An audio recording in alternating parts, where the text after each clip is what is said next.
Good afternoon, everyone. Welcome to the APM webinar today, which is Making the Hard Decisions. Very delighted to welcome both Adam Skinner and Petula Alison, who are part of our APM Portfolio Management SIG, who will be presenting the webinar today.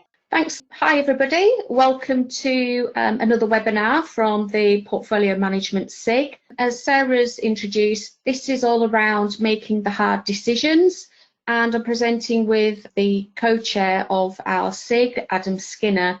Without further ado, I will hand over to my co-chair, Adam, who is driving the webinar for us today. Thanks very much, Tula, and welcome to everybody. For those who joined us last time, we're going to do something slightly different this time. So last time it was very much us, the APM Portfolio Management SIG, talking about portfolio management, some of the techniques, some of the tactics, and what it really means.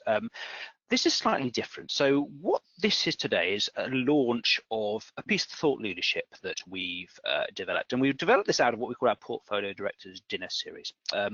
And the Portfolio Directors Dinner Series is where we generally get together probably once every 6 to 9 months with some really sort of interesting portfolio directors, people who are there, are delivering portfolio management on a day-to-day basis at a very high level.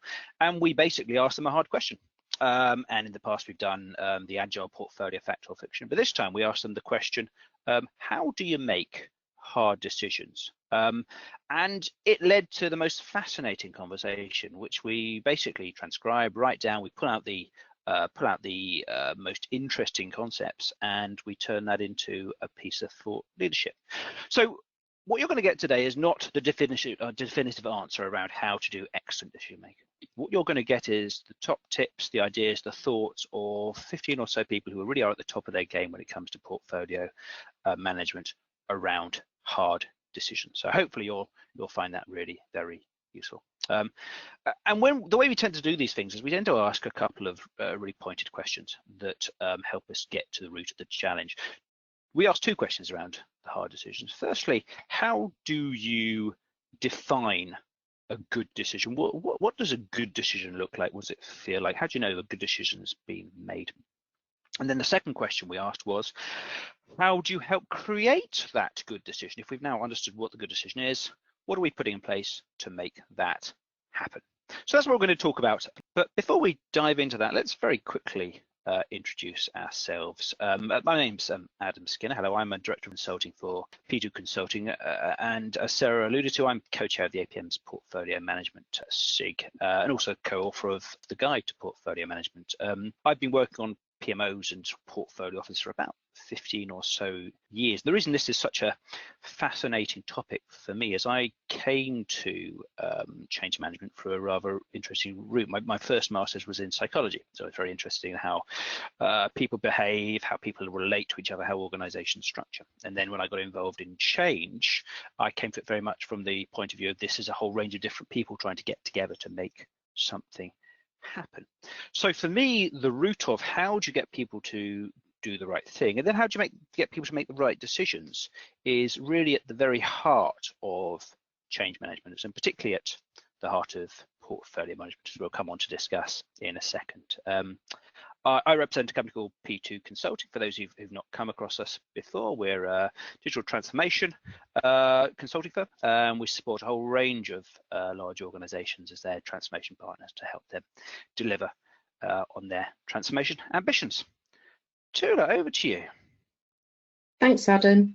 So hi everyone. I'm Petula Alison, and I've got a long, in fact, the number should be on there as as one of the call outs, about 20 years experience of working in change, and that experience started in the public sector and around large-scale programs of change. And I was very much on the front line when they were trying to make changes in the way services were delivered to the public, and that really is what inspired me to get involved in all things change. But since then I've had a variety of roles as the interest in the profession and how things interrelate has actually grown. That's moved so that I'm now in the financial services sector, looking after their portfolio of change and operating more around a federated change approach.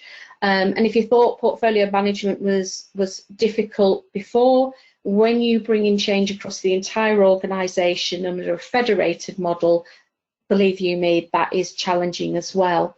So that's taken me to the financial services sector, as I said, and to the Yorkshire Building Society.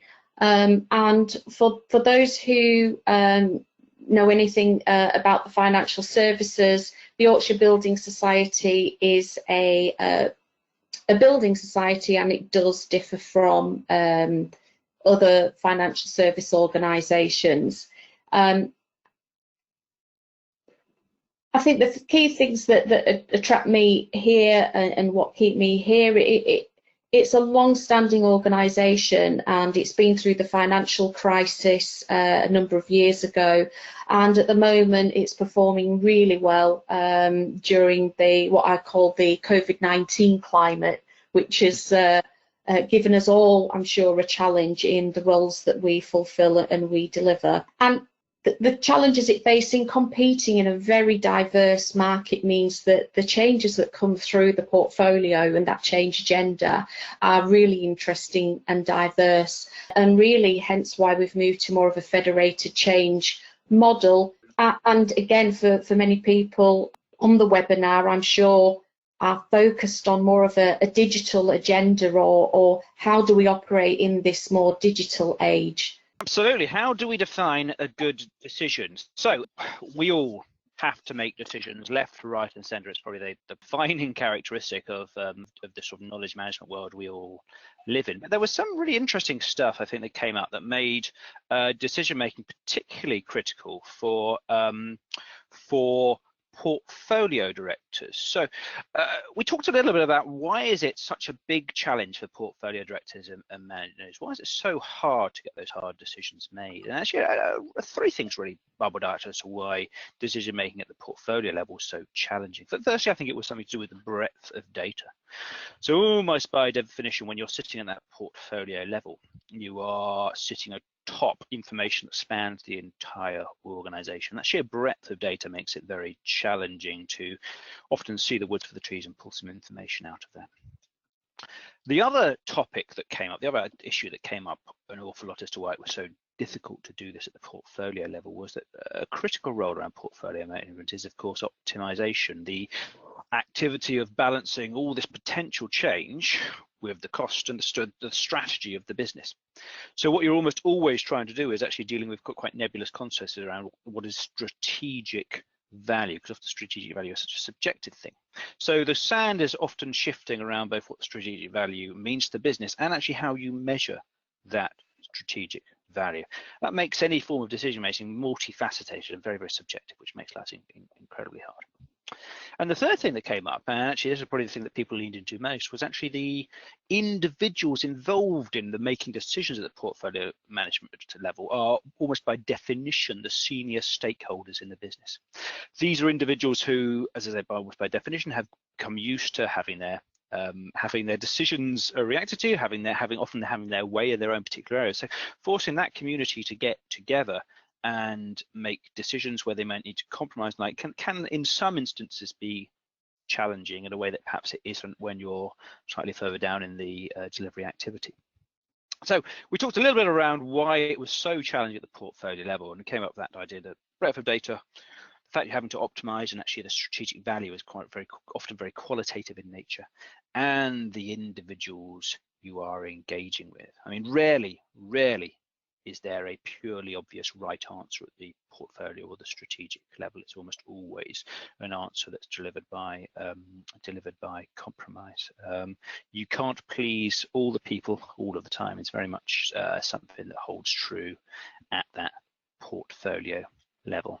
So if that's why it's so hard, what does a good decision look like? Now, this took up quite a large amount of time during the dinner, And there was all sorts of back and forths over what that definition could be. And we settled on a number of really important aspects that define a good decision. Firstly, a decision needs to be timely. Now, the primary point about timely that the portfolio directors came up with is that it needs to occur at the earliest possible moment that the information allows. There's a lot under that, really. So essentially, they're saying, you need to be making these decisions as quickly as you possibly can, because actually, if you take too long to make the decision, the world is going to change around you. So earliest available moment that is supported by the information and the data.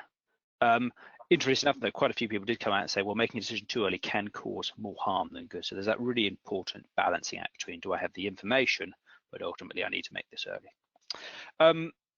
That I found quite interesting, because I've often worked in an environment where you try and make decisions as late as you possibly can. I think it's also quite an important tenet in Agile that you try and make a decision as late as you can that doesn't impact the implementation on this decision. But as I say, a lot of the portfolio directors felt that by waiting too long, you lost momentum, you introduced more complexity of problems. So their preference was to take decisions as soon and as early as you can, with one really important caveat. And that caveat was decisions need to be made at a time that does not surprise the people around the table.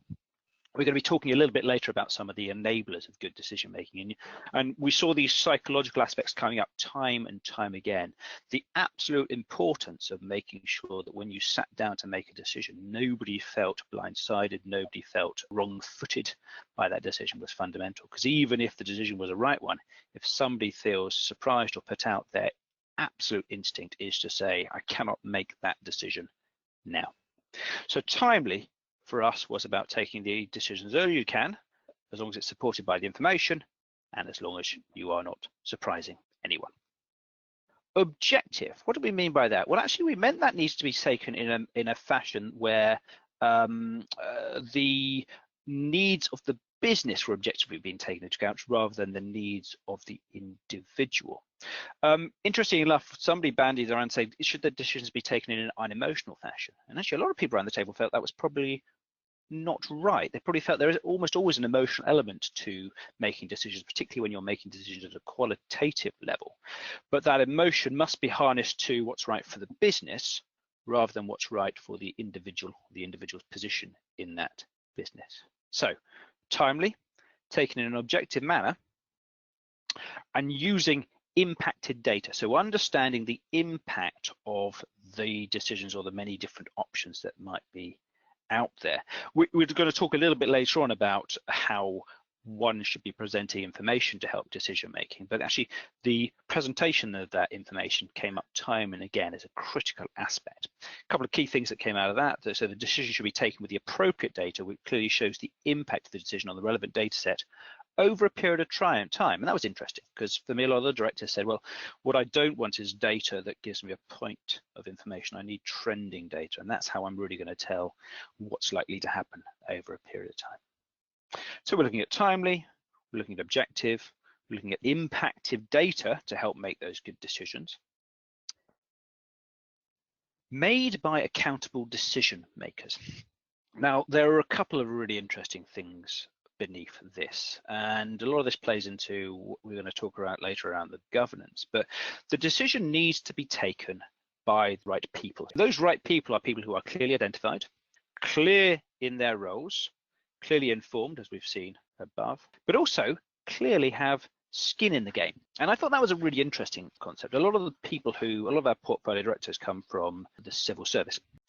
They have inevitably attended something called the Major Projects Leadership Academy, which is a training course run by Said Business School. One of the key texts that's used at that school is around Black Swan. Nazim Nicholas Taleb, Black Swan. And you've probably seen some of Taleb's stuff. He talks a lot about coronavirus and a lot about kind of decision making and something called reference class forecasting. But his point is one of the fundamental things that goes wrong around decision making in the modern age is that decisions are taken by people who are not accountable, i.e., nothing bad ever happens to them if bad thing happens from those decisions. A lot of people around that table were essentially saying that's actually quite an important point. The people who should have the power to say yes or no around a particular table should be people who have skin in the game. Now, that doesn't mean that everybody with a view or an opinion should have skin in the game, because there will always be a need for other individuals to bring the right level of challenge. I think we use the phrase following the right challenge from relevant stakeholders. So there'll be a chunk of decision makers. There'll also be a range of people who have important opinions and challenges that could be brought in. So that's another really important layer of information to support the decision making. And finally, for the right reasons. Now, for the right reasons is not a statement about almost the sort of moral underpinnings of the people making that decision. It's actually far more about, do the individual making those decisions know the context? Because you'll almost certainly spend an awful lot of time picking out a decision, making a recommendation, explaining the reason for that recommendation. But how much time is spent explaining the context or the justification for why a reason needs to be made? And a lot of the people around that table were saying it's so important not just to focus on the decision, the recommendation, but to make sure everybody is starting from the same position of understanding, the same knowledge base as to why that decision needs to be made. So for the right reasons refers to, does everybody around that table understand the context within which this decision is made? So 6 really important framing statements for what a good decision is made from. Petula, is any of those you particularly would pull out as more important than any of the others? I think around the accountable decision makers it is certainly the key thing. I'm sure many people will have experienced in terms of their own structure and setup that decisions are often made by those who aren't accountable and they're undone. So that can be damaging, and you can lose time. And as you pointed out, when you're dealing with this type of decision, where it's critical to either achieving business benefit or achieving a business outcome, that can be damaging to the costs and the benefits of your portfolio. So absolutely having those accountable decision makers make those decisions. I think equally having skin in the game is absolutely important, and obviously can drive certain biases in that decision making, and we'll touch on it later, but some of those psychological aspects and really understanding your stakeholders and their drivers is also part of helping form that great decision or good decision. Absolutely spot on. Thanks, Petula. So 6 things. So timely, actually, are you making the decision at the right point in time? Objective, are people coming into that room with the right mindsets and the right approach to decision making? Impacted, do people know what those decisions are going to do, the different options are going to do? Accountable decision making, are you the right person? Have you got skin in the game? Right level of challenge, have you approached the wider community, and have you spoken to the right people to understand what the implications of those decisions are? And finally, for the right reasons, do you know what that decision is supposed to be solving? Does everybody have the same understanding of the problem space, if I can use that word? We also touched on 2 other really important points as we started to discuss that definition. So the first one was, what is the damage of indecision? We had a lovely quote: a good decision is a decision. It's that simple. No decision can utterly paralyze the situation. It stops things moving forward and can bring in added complexity. So there was quite a vocal minority who were of the opinion that actually no decisions are terrible, and actually there is almost no such thing as a bad decision, or at least no decision is worse than a bad decision. You need to keep the organization moving forward.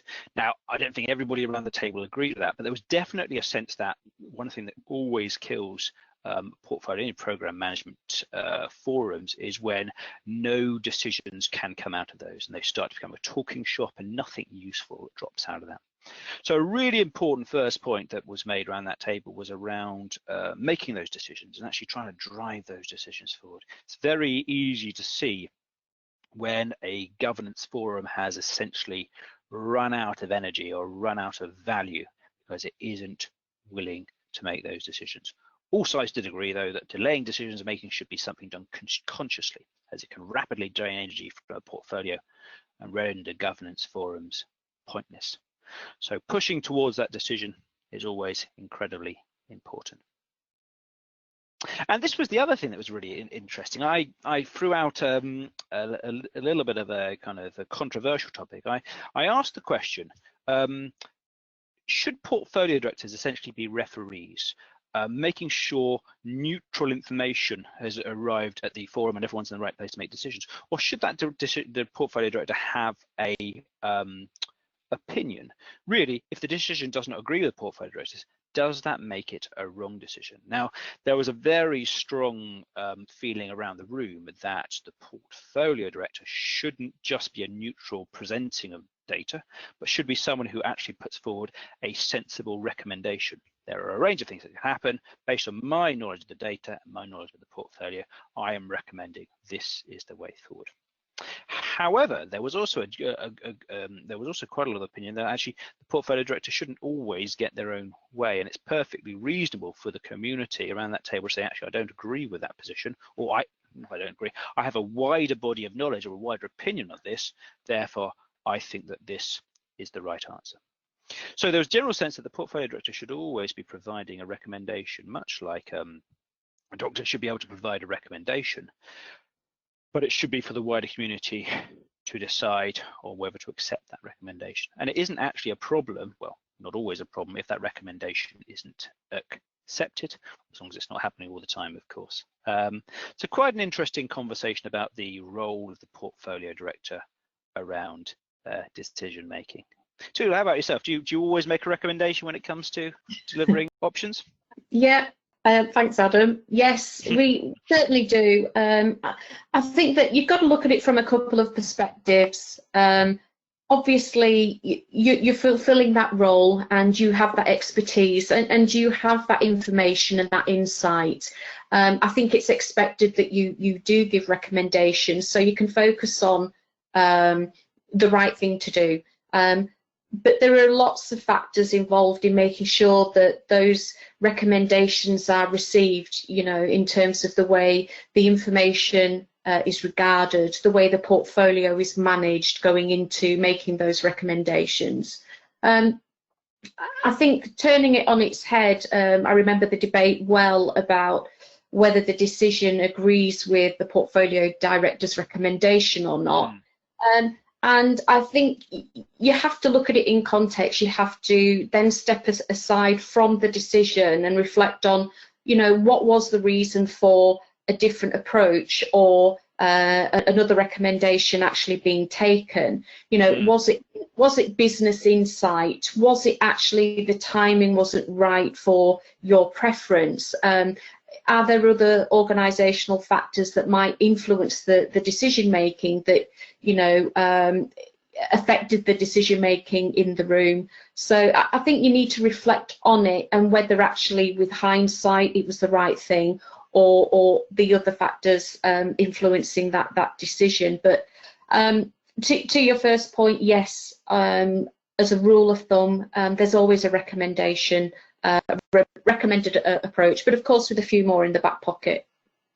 Good stuff, good stuff.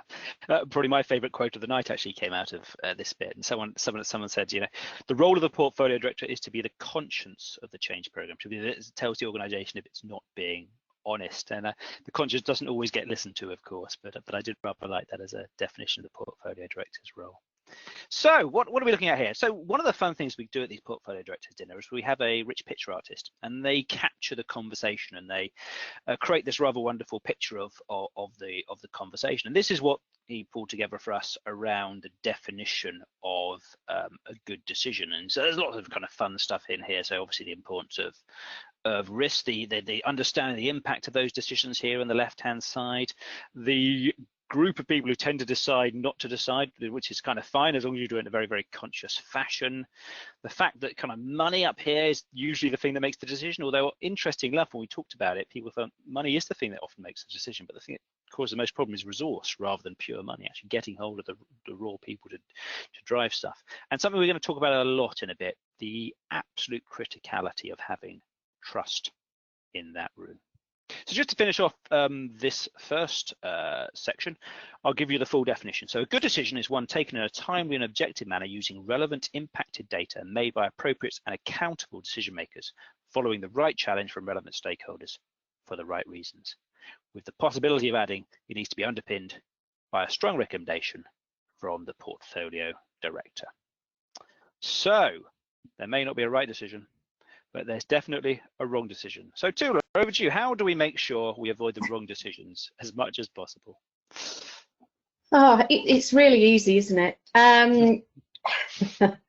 I think from the evening, you'll have probably picked up on some of the key themes of what drives making a good decision.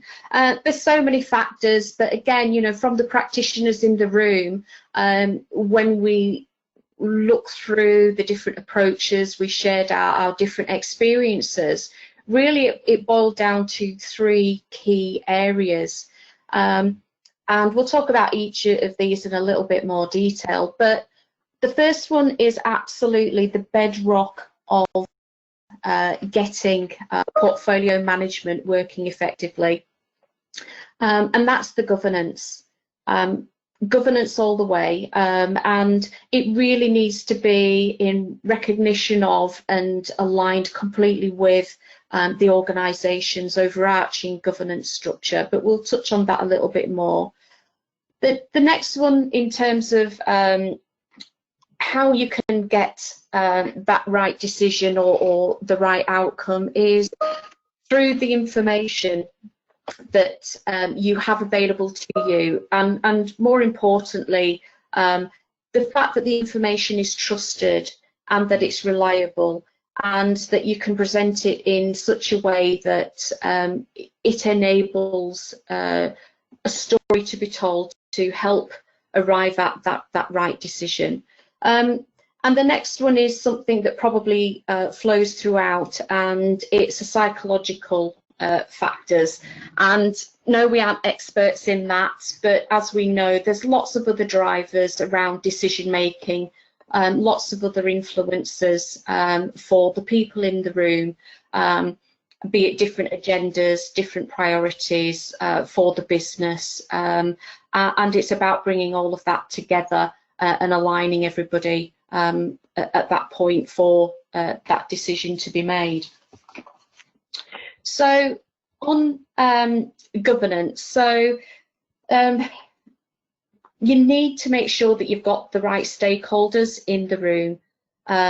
It's got to have the right construct and the way it actually operates and fits within the wider organisation's governance. Many of you will have experienced challenges around how do you actually operate, how do you fit into an existing structure. For me personally, working in a financial services sector, we're obviously heavily driven by that financial planning cycle, and it absolutely makes sense to make sure we're in tune with that, because otherwise it makes tracking things like costs, benefits more complex. It also creates complications for, you know, the data you're providing and the quality of it.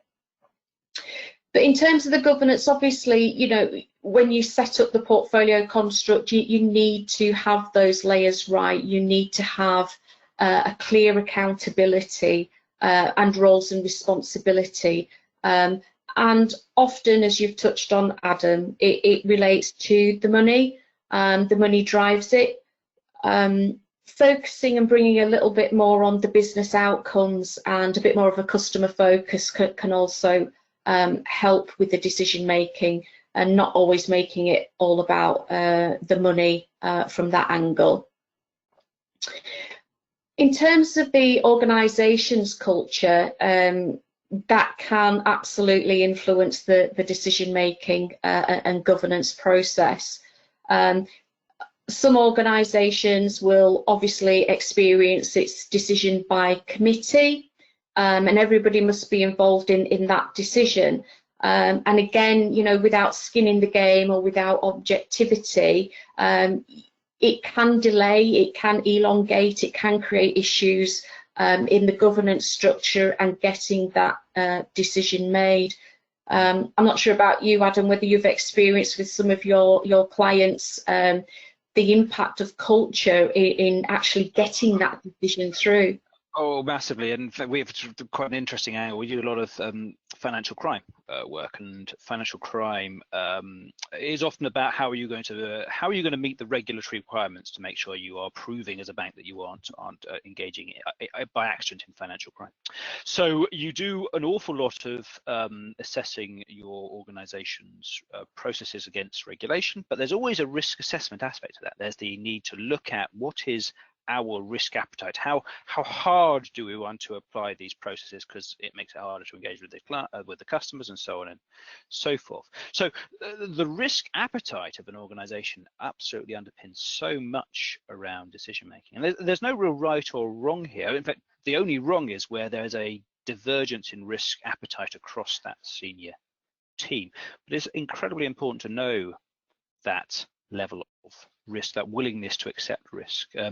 I'd potentially say actually the other thing that's so critical about that organization's culture is authority levels, actually. I think there's a really important point around, you even need to make sure the people who have the decision-making power all have roughly similar authority level, or you have what you might think of as sort of a Scandinavian culture where actually everyone feels very, very comfortable about making their opinion known and standing to their guns. There are some cultures which are very, very uncomfortable doing that, but actually if your culture is one where people are very comfortable about standing by their position and that's respected, you're in a positive pace for decision making. If not, you might need to look at ensuring that the people with decision making power are all roughly the same authority level in the organization. Yeah. Hierarchies can definitely make a difference, and where there's flatter structures, decision making is often found to be simpler than perhaps where it's more bureaucratic and hierarchical, definitely. And that's certainly my experience as well.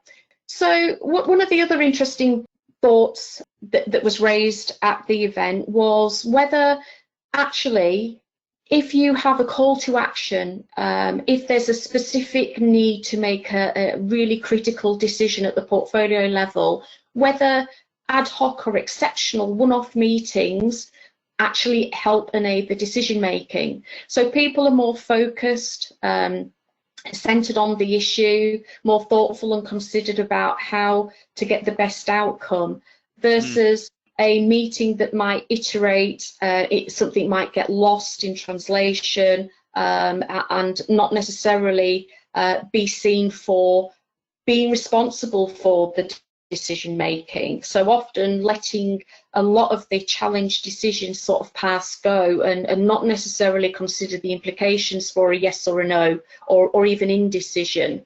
So making it a real one-off event or focused activity, actually, I think there was a few good examples whereby a cost challenge was actually an issue, and making that prioritization call was seen to bring everybody to the same page, to the task at hand, and really think about the business priorities and how to get the best outcome. Whereas those who experienced a more regular iterative approach about understanding priorities and managing costs didn't necessarily get the outcomes that they wanted or expected. Absolutely. There's a wonderful quote in here. We love an extraordinary meeting. It drives a bit of excitement, which I thought was wonderful. But as you say, it is a great way of getting people to make decisions, as long as it doesn't, of course, defang your regular ad hoc meetings, so people refuse to make decisions unless it's an exceptional meeting when the world's burning down. Yes, very true, very true. They do like the buzz of that excitement, though. So yeah, absolutely. So moving on, the other aspect is obviously around the information, and Adam's touched quite a lot on that. And here I think there is an underpinning assumption that you, in managing the portfolio, you've absolutely got that good quality data.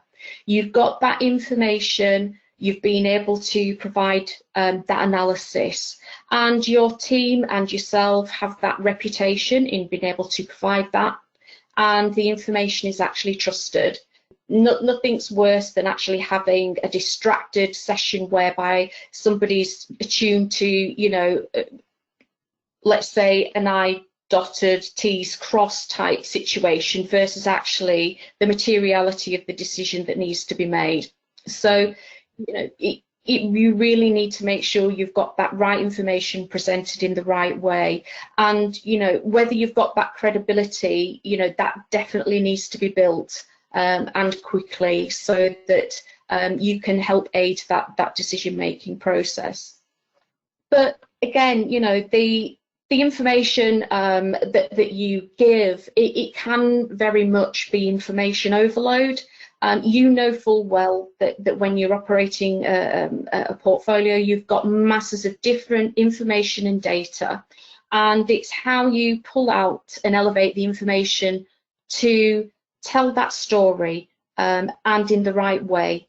So you can often get data blind, and we all know that different stakeholders have different preferences in the way they like to see and receive information, data, or be in the decision-making situation. But overwhelmingly, the portfolio directors felt that really having those clear visuals that tell a story of what the problem is, how that's backed up, what the actual impacts are of that outcome or recommendations. So, you know, be it an impact to costs, be it an impact to benefits, positive or negative. If there's a time delay impact, share that. So if you are actually going to be in a potential position of indecision, articulate the cost impact of not making that decision. Is it X? Is it Y? If you're going to delay this decision for be it another week or another month, depending on the forum. So I was just going to very quickly say, I think that's such an important point. And there was you'll recall there was that wonderful example given by one of our portfolio directors who works in a relatively immature environment, and what he essentially did was she was trying to get a point across about the business impact of all the change that was coming in, and had a very little data on that. So he had all the various people who own that change come into a room, and he had a sort of diagram showing the organization, and he gave everyone Lego, and he had them for each project put one block of Lego on areas that were impacted by that. And over the course of half hour, built up this fascinating picture that showed how much change was going to crush certain parts of the business. Now you can sit there and say, well, you know, some bits of change are going to have much more impact than others, so you should have bigger bits of Lego or smaller bits of Lego. All that's slightly missing the point. Actually, what he was able to do was, in a really simplistic way, tell a story using visual data around the business impact. And it was a business impact that so many of the people around the table thought was a bit that was so often missed when making decisions, but ultimately it's so critical to really knowing what the portfolio should be doing. I just wanted to share that because I thought it was such a great example. Yeah, no, it is, and it's often those simple visual representations that do help get that message across, and I think that is absolutely key. The other part around the information is actually coming to the point where you have got viable options, you have got a strong recommendation, and that it is evidence-based. You know, you are in the room as an expert, you're facilitating the best possible outcome because you are responsible for the overall portfolio costs and the overall portfolio benefits. So absolutely, we believe that that role should be taken. We did debate, as Adam's quite rightly called out, whether actually you should just arbitrate. I think my overriding view as a practitioner is that's what's expected. The analysis to be done, the recommendation to be given, and that value judgment from the decision makers made from that point. We've actually had a quick question drop in. How do you recommend handling decisions when the benefits are dominated by clear and understood benefits that are difficult to put a number on it? I mean, there's a myriad ways of you can sort of attach value to qualitative benefits. I think the problem with qualitative benefits is you tend to say, well, you tend to get a little bit confused and end up with sort of 5 metrics. Say, it's very low, it's kind of medium, or it's high, and then you've got only 5 ways of differentiating between levels of benefit. What I quite like to do is put weighting around those benefits. So imagine you've got, let's say, 10 relatively clearly defined qualitative benefits.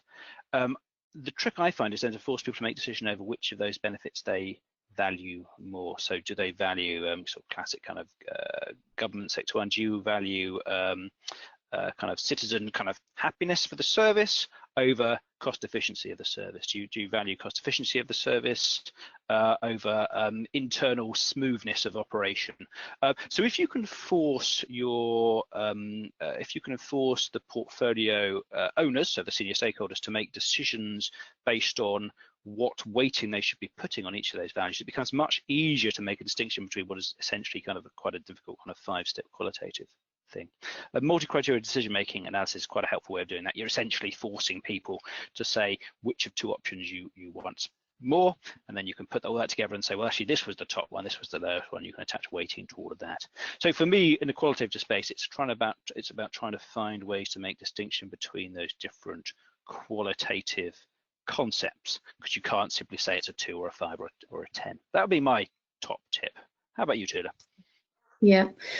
It is a challenge, and it's something that I focus many times, and depending on how mature your organisation is with its benefits management framework, or whether you have a scorecard to aid prioritisation, sometimes it can be as simple as you said, actually getting people in a room and actually pull out their preferred priorities of the things that need to be progressed. So if things are too immature that you haven't yet been able to articulate the benefits, but it's trusted and it's reliable, then you need to draw that out with the stakeholders in the room.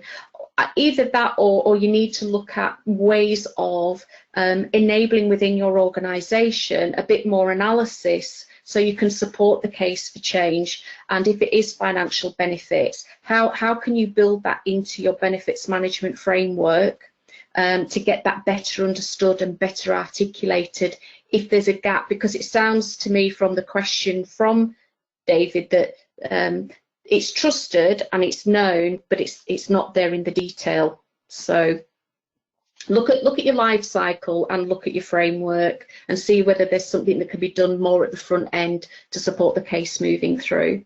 We've got another question as well, actually. It says, I've worked with some decision makers who are very dominant personalities and have biased views, haven't we all? This has always been the biggest challenge I faced going into those types of meetings. Any advice? So my simplest piece of advice is, I found those individuals don't always realise that they are quite so dominant, and are often quite almost embarrassed when you kind of say, you do realise you are shutting down debate. So my very first step in those situations is actually to have a conversation with those individuals, basically about the importance of good decision making. And we'll talk a little bit later about the kind of importance of setting up that kind of trusting environment. But actually, if you can have that conversation with them about the importance of decision making, the importance of everyone's view, and actually how, brutally honest, your opinion, though valuable, is kind of killing the debate, often they are slightly embarrassed and they will try and back down from that state. If that doesn't work, then I try and create a situation where you're actually very actively allowing everybody around the room. So you move to a much more structured way of taking people's opinions in the room. You can then take a break before the decision has to be made. So actually you can kind of help people kind of take a bit of a breather after what is probably quite an emotional opinion. And then you can take a kind of do the sort of decision making, asking around the room. So what is everyone's opinion? Those might be my 2 top tips. Petula.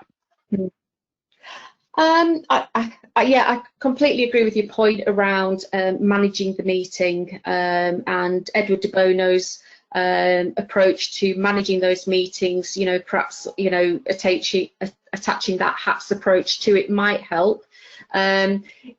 If it's a more complex, perhaps more political situation, it really boils down to your stakeholder management.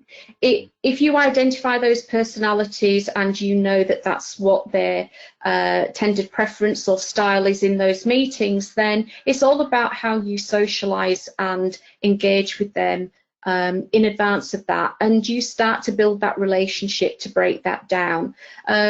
And it won't prevent it happening, but it certainly helps mitigate it. And you know, when you present your information, you know, you get less challenge, it becomes more considered. That's certainly what's worked for me in the past. So it does boil down to understanding those stakeholders and building those relationships. You've won half the battle in that you've identified what they do, what their preferred style is, and what your challenge is going into the room. It's how you work it before you go into the room for me.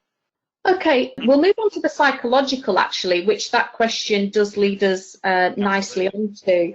So there is a lot of, we call it psychological underpinnings around those decision making, but the three key points that we found from the evening was how you frame that decision and you present it can actually affect the outcome. So, you know, you try not to be inflammatory. You try to be clear in terms of the organisation context, but really clear about what's actually being asked of them. So really sharing what that question is, and as we've said before, having the potential outcome stroke answer or preferred option or approach really helps in getting that outcome that you want and that decision that you want. In terms of the biases that drive the decision making, I don't think we can avoid them. And to that last question, it's recognising them, recognising that they exist and being aware of them, and try and have an active plan to manage those. Because if you're managing a portfolio level, you're going to be meeting those people on a regular basis. There's going to be other decisions that need to be made and need to be managed. So you can't avoid it. We might as well just face into it. In terms of the decision making, we talked a lot about trust, about the trust of data, the trust of yourself as the portfolio director or manager going into the room and presenting all of that. But equally, there's the decision makers within the room and the respect they have and how they operate within the organisation, the roles that they have, the agendas that they have, and therefore the respect that they display in the room when it comes to decision making, sharing their opinions and getting to that point of decision making. And again, in terms of question, completely plays back to the question we've just covered. You will get people that steamroller with their views and their opinions. It's an interesting challenge, I think, where a lot of the key roles tend to be fulfilled at the decision-making level by obviously pivotal roles within the organisation. So, you know, we're talking, you know, finance directors, high-level executives who are well respected within the organisation. And I think it's highly expected and part of their actual role that sometimes the decision making does get led, or the debate or bias gets led by people like the chief operating officer or the finance director, who are probably closer to some of the issues and challenges and information regarding the portfolio, because that's their role, and it aligns straight back into delivering of that change or transformation agenda to what they want to achieve. So it will absolutely drive the bias and decision making in the room. Adam, have you got any experiences? Only that I think that third point is the absolute most critical. I mean, the difference between decision making in a when you're working with a community that really trusts each other and trust themselves and trust each other. When there's respect around that table, respect comes from clarity of role. Everyone knows what they're there to do, and everyone appreciates everyone else around the table's opinion, even though they don't always agree with them. That's such an important thing to have. It helps so much when trying to make decisions, and it's the absolute foundation for me of a good portfolio board. I do think a really important role of the portfolio director actually is to try and create and enable that environment. Whilst I think there's so much more around the EQ, the emotional quotient skills that the portfolio director needs to have rather than IQ. Actually, it's very much around helping people to work together. If I may make one recommendation, a wonderful book I always carry around with me, this one called Neuroscience for Organizational Change by Hilary Scarlett, which looks at sort of some of the neuroscience, some of the psychological underpinnings of why change is so hard. It looks at the biases and it looks at the stress inducing, it looks at kind of ways to try to overcome that. Really good reason. It's one I'd highly recommend. Thanks, Adam. Good call out there. We've got a couple of questions that have come in. If I share them with you, and then we crack on to how do we create the conditions for good decision making. So the first question is, how do you think bias in decision making of the individual bias can be eliminated or reduced to prevent, you know, that outcome or the bias driving the outcome? Oh gosh, that's a difficult one. Official answer from one of the courses I did was that actually you can't actually get rid of bias. You can face into it, you can be aware of it, but then the only way to kind of manage it is you need to take decisions and data from an outside view. You do something called reference class forecasting, which would take an entire session to talk through. But essentially what it says is actually you can't really trust the people making the decisions because they'll always have bias. So make sure that you have one recommendation which is from an entirely outside source of data. That would be my answer to that one, I think. Yeah, I think that's right. I think you do have to face into it, but identifying that bias is the first step. So you've got the information, so you need to find ways to break that down or make it more about the information and, you know, not opinion but fact, which I know isn't easy, but if you do make it factual based on reference class data, then it is difficult to challenge or argue. It becomes, you know, a point of opinion then. So we're on to, you know, how do we create the right environment for making those decisions? I think we've probably covered a lot of it, but let's just have a quick canter through. You really need to be clear in what the question is that you're asking. What is it that you need a decision on? Don't get lost in the data, don't overload with information, keep it relevant and to the point. I think that's the bread and butter of when you're reporting and going in to get that decision.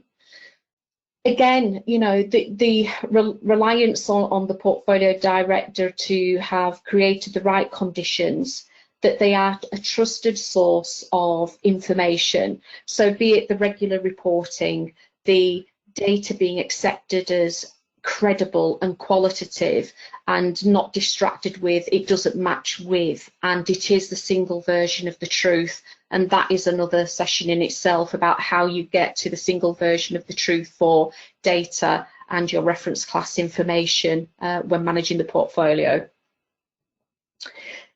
Again, the way you present and disseminate the information about the question. So again, making it relevant, to the point, don't overload. And we've found, as we've shared, that it comes down to how you present and tell that story. And its relevance to the business agenda, the business outcomes, and what the business want to achieve ultimately. Again, having the right decision makers present and having their clear accountability and responsibility in the room. If they don't have skin in the game, it could be a distraction. You not necessarily get the right level of insight, which leads on to the next one, which is about the challenge. So we often assume that, you know, we're always right, but you need to have that challenge. You need to ensure you've thought about it from the different angles and accept those challenges coming in, because ultimately it ensures a more balanced, well-rounded and considered decision. Again, the culture and how it operates at the decision-making level. Is it decision by committee? Have you got the right level? Have you got the right structure in place? Does it take a long time to get things through? What actually happens there, and how can you set up your governance and structure to either be aligned to that if it's working well, or challenge that if it isn't? Again, you know, does it work to have regular meetings, or actually, if you've got key decision making that you know needs to be taken, is it better to follow that ad hoc or one-off for those key decisions to make sure you've got the buy-in and the focus? Again, it wouldn't be standalone, but supported by other engagements. And absolutely, again, we're repeating loud and clear, you must provide those options. You must provide a clear recommendation. That's the role of the portfolio director, and that's what's expected. And it will only aid decision making. If you go in without a recommendation substantiated with the right evidence, the right information and data, you are going to delay the decision. You're going to be asked for more information, more questions, and it's not the best environment for getting that outcome. Key quickly as well, we touched on, well, all right, a decision's made, and one thing that often fails is the dissemination of that decision or that outcome to the right stakeholders, be it the stakeholders on the ground who are supporting delivery of the change, or whatever the impact is, making sure that decision is shared and shared quickly and with the right stakeholders. Don't sit on that, don't hold back, make sure it can be shared and acted upon, because ultimately often you're talking about something that will impact costs, benefits, or a business outcome. Absolutely, and that final point, oversight of the implementations, is nothing kills a portfolio office quicker than someone making a decision and then it not being followed through on, because people very quickly realise that there's not much point making decisions in that forum. Great of this last slide here, which sort of talks about the elements of good decision making. It's critical to take ownership of the process of decision making, whether that's making recommendations or ensuring you're getting a recommendation for the right people. Active management of the process, the psychology of decision makers, and choosing the right process are critical and should be a key area of focus for any portfolio directors. So as I say, I think we really came out of that discussion thinking, as portfolio directors, we have a responsibility for creating the environment for good decision making, which I thought I found quite interesting. I don't know about you, Petula. Yeah, absolutely. I think you've got to realise how pivotal the role is, and for me, the stakeholder management and engagement within that overarching governance is absolutely crucial. You know, you could, the corridor conversation's not so easy at the moment, but understanding those stakeholders, understanding their drivers, and thinking about the role you're actually playing. And we haven't really touched on it, but having a really clear mandate of what is expected of you in that role it is crucial as well. So, you know, if it's very much an admin support to manage cost and safe delivery of the change, that's one thing. But actually, if it's driving, you know, business outcomes, if it's really making sure we're spending efficiently and effectively and as well as delivering safely, it's slightly different, and it gives you a different seat at the table with the decision makers. Absolutely. I hope you found that really useful and really interesting. We'll just very quickly take you through the final two slides. Thank you very much to these wonderful portfolio directors who joined us for the dinner. If you'd like to come to the next one, do feel free to drop us an email. We just wanted to finish very quickly. We are the APM Portfolio Committee. Nominations are open now if you want to join us. We do a whole lot of really cool stuff around these portfolio journals, PMO conference, publications, all sorts of engagement with branches and the like. We've also released a guide, and you can get that for free now if you're a member of the APM by clicking that box at the bottom there. And you can actually, I believe, access the webinar that takes you through that, which we gave weeks ago. And finally, here is all of us, the members of the committee. There's a final thing I wanted to share with you is where you can get hold of the thought leadership that came out of this. So if you look at the top there, if you click on that link, you can pick up both the Agile Portfolio Fact or Fiction and Making the Hard Decisions. We've also got a series released by Petula, which is look at different aspects of portfolio management, prioritizing, compromising your portfolio organization, making sense of change, and so on and so forth. Wonderful. Thank you very much